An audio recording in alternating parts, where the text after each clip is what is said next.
All right, this is from 2 Sundays ago, and this question has to do with my views on end time.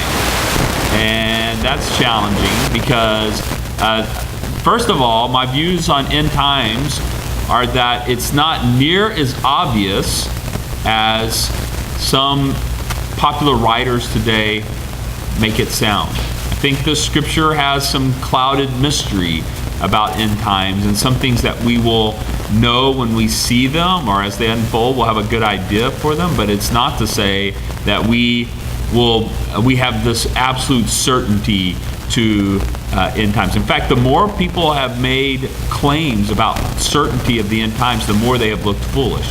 Martin Luther made the claim that Pope Leo X was the Antichrist. Clearly not. We have individuals in recent days who claim they knew the exact return of Christ and the date which it passed and made them look foolish. This has occurred throughout human history. And so if you take a look at church history and the number of times people have claimed to have complete understanding of end-time prophecies and been completely wrong, makes me hesitant to make absolute statements about it. That being said, what's my gut feel? First of all, is I am skeptical of the claim of a pre-tribulational rapture of the church, mainly based on 1st and 2nd Thessalonians. 2nd Thessalonians in particular seems to imply that the church will be around during the time of tribulation and trouble, and a earth-wide troubling government that is in power and tyrannical and appears to be good, but in the end is really evil and against the things of God. I do think that we have moved closer to those kinds of things, but it could be 100 more years or 1,000 more years until those kinds of things unfold. So I do hold to a tribulation, a real literal 7 years of trouble. I think the number of days given in Daniel's book, along with the explicit statements about these things in Thessalonians and in Revelation, imply that there is coming an end time that will be a time of great tribulation. Paul himself makes allusion to it multiple times, that there's going to be a culmination of human evil confronting divine good at the end of time, that it is a period of time about 7 years, that when it starts to unfold, I think we'll know. I think believers who study the scripture will have a good feel for that. I think Israel will be involved in some of this intrigue. Exactly how that plays out and who the players are on the worldwide scale is interesting to me, but I don't have certainty on those things. But I do think Israel is a player in this. I do think that some of the worldwide crisis that we see emerging is creating an environment where people will be more and more likely to hand over their freedoms for the sake of safety. Give us safety in the midst of trouble. Give us safety in the midst of trials. And so I do think a worldwide government that holds sway over large swaths of the human population is not only likely, but I think Scripture pretty well certifies this. And we're set up for this. We're set up for a worldwide currency. We're set up for a worldwide government.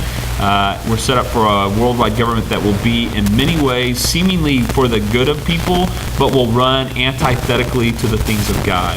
And that believers, Christians and Jewish people alike will have to make decisions that are very difficult in that time period. And we'll start to see that more and more. America that has been so free about these kinds of things will become less free. I think other countries have already started to show these signs. So I think we're headed towards that. Does that mean it's going to happen in my lifetime? Don't know. I think those kinds of predictions are foolhardy. I think we see the kind of environment now that would be conducive for a type of tribulation where that kind of tyrannical, dictatorial kind of control over everyone in terms of the monetary system, in terms of freedoms, those things are starting to come into place. The kind of technology that's available to track every single human on the planet is now in place. That being said, that doesn't mean it's going to happen in my lifetime. It could be 100 years from now. It could be 1,000 years from now. But I do believe in a real tribulation. I do believe that the church will be here during most of the tribulation, if not all of it. I do think it will create a situation where the true church will get identified. Right now, there's a false church, and it will fall away the more we get closer to the end times. The closer we get to the end times, and the more trouble comes, the more a false church will fall away. Matthew Road will have to be part of that. We'll either be an apostate church who gives in to the culture at large, or we'll live very difficult lives counterculturally. So I think it's a great opportunity for all churches, for our church, if those things start to unfold in our lifetime, as tough as they'll be, to live distinctive lives. And so I just hope we're faithful. I hope I can be faithful through those times. And the best way to do that is to be faithful right now, before the tribulation, if it ever unfolds in our life. So my view on the end times is that there is a real tribulation coming. The church will probably go through most or all of it.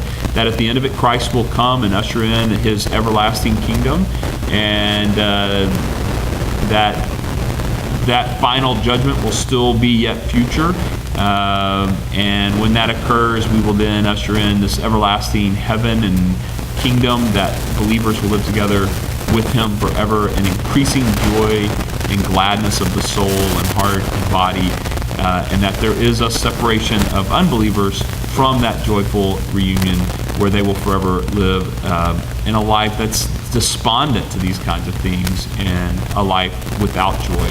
And so it's very important. The gospel is very important. That is the distinction between heaven and hell, but is also the distinction between a life of joy even in the midst of tribulation. So ultimately the gospel is primary, and my knowledge of future events and our understanding of them is secondary, not unimportant, but just secondary to the gospel. So the gospel first, and then a watching and waiting. That's what Jesus encouraged his disciples in Gethsemane, and I think it's still applicable to us today. Watch and pray. Watch and wait. Watch and pray. And be sensitive to obeying God both in good and bad times. All right, good question. We'll see you guys on Sunday night.